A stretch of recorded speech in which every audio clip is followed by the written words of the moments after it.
Olá, tudo bem? Então, no vídeo de hoje nós vamos falar a respeito de cirurgia no rosto e nas pálpebras.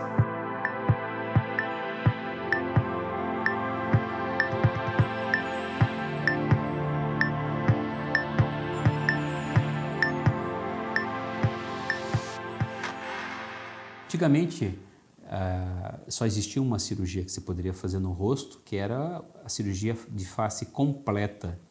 São cirurgias longas, cirurgias de média 5 horas, feitas em nível hospitalar e que promove realmente um reposicionamento de todo o tecido da face e pescoço. E hoje, cada vez mais, pacientes com 35, 40 anos têm nos procurado para fazer um reposicionamento um pouco mais leve.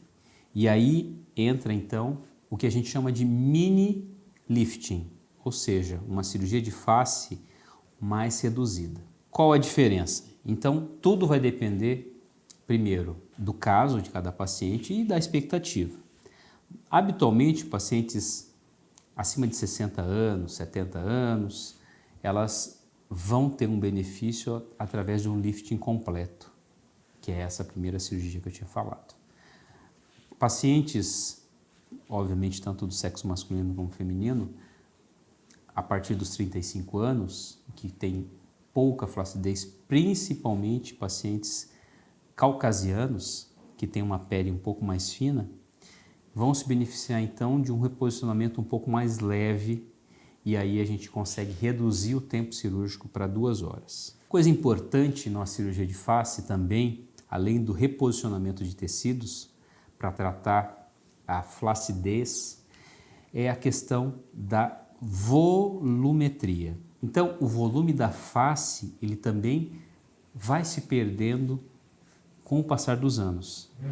É só você imaginar aí a face de uma criança redondinha e a face de um avô, por exemplo, de uma pessoa idosa que já começa a ficar esqueletizado. Então, a simples reposição de tecido, ela não vai tratar totalmente, não vai rejuvenescer totalmente a face senil. Então, a gente precisa também volumizar. E aí entra a lipoenxertia. Então, isso já se faz de forma simultânea. A gente reposiciona tecido e também volumiza nas regiões que faltam. Normalmente são regiões da maçã do rosto, região do sulco nasogeniano, às vezes na região temporal, que ela acaba ficando um pouco escavada, e outras regiões da face também. Vai depender realmente da análise facial dessa paciente ou desse paciente. Uma outra diferença em relação de lifting completo com mini lifting, além do reposicionamento menor, é a cicatriz menor também. Habitualmente a cicatriz de lifting completo, ela começa na região aqui nas têmporas e ela vai caminhando até o pé do cabelo, para se fazer realmente uma reposição mais intensa. No mini lifting não, ele começa na costeleta, contorna a região da orelha, normalmente para atrás da orelha ou tem um leve prolongamento, um pequeno prolongamento aqui para trás, mas não chega aí na raiz do cabelo. Então com isso a gente consegue tratar essa região, vamos dizer assim, do terço médio da face, essa região principalmente que é uma queixa muito comum, né, a face de bulldog. Então esse reposicionamento aqui leve de pescoço e dessa região do contorno mandibular a gente consegue através do mini lifting. Um outro aspecto, além do reposicionamento de tecido, do volume que pode ser dado com o enxerto de gordura, também se faz o tratamento da pele. Uma coisa que eu sempre falo para as pacientes, por exemplo, é em relação a um papel, por exemplo, um papel amassado. Se você pega um papel e amassa e depois tenta deixar ele liso, ele não fica, ele vai ficar com aquelas marquinhas. E isso não é tratado através do mini lifting nem do lifting.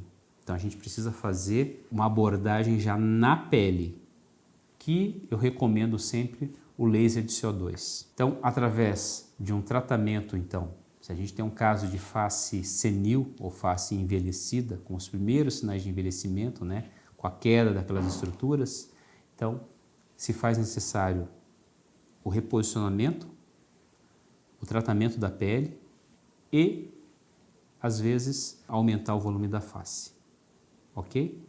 Outros procedimentos que pode ser feito simultaneamente é o procedimento da cirurgia das pálpebras. A cirurgia das pálpebras, quando a gente trata essa região aqui, a região orbital, a gente pode falar na cirurgia da sobrancelha.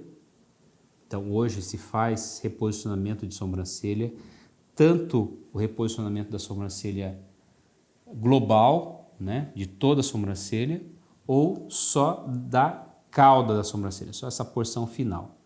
Essa porção final, por exemplo, a gente consegue fazer através de um cortezinho dentro do cabelo. E você consegue já reposicionar um pouquinho mais essa queda que deixa a vista, a aparência um pouco mais cansada. Fora isso, você tem um excesso de pele na pálpebra superior, você tem um excesso de pele na pálpebra inferior, pode ter também uma proeminência daquelas bolsinhas de gordura. Habitualmente a gente trata a bolsinha de gordura aqui da pálpebra superior, principalmente essa bolsinha no meio, e na pálpebra inferior, as 3 bolsinhas que deixam também aquele aspecto de aparência de cansaço. Então isso pode ser feito também. Lembrando que a cicatriz aqui na pálpebra superior se faz através bem em cima desse sulco tarsal, então ele fica praticamente inaparente, e da pálpebra inferior ele fica bem na borda do cílio, também fica bastante escondido. Então, através dessas 3 cirurgias, então, a gente consegue tratar essa região aqui da órbita. Suspensão de cauda de sobrancelha, muito frequente, fazer em associação, pálpebra superior e pálpebra inferior. Se você gostou desse conteúdo, pediria então que se inscrevesse ou então compartilhasse com algum amigo ou amiga que tem interesse em tratar essas regiões. Muito obrigado.